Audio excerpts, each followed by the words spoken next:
You ask Tiger to solve.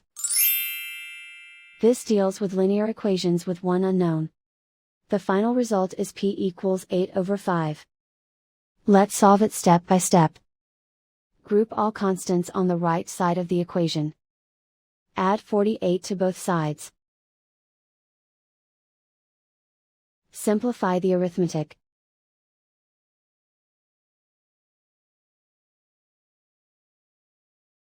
Isolate the p.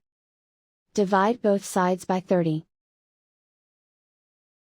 Simplify the fraction.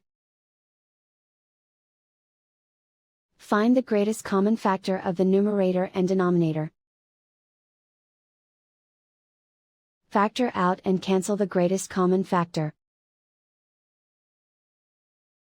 And so the final result is p equals 8/5.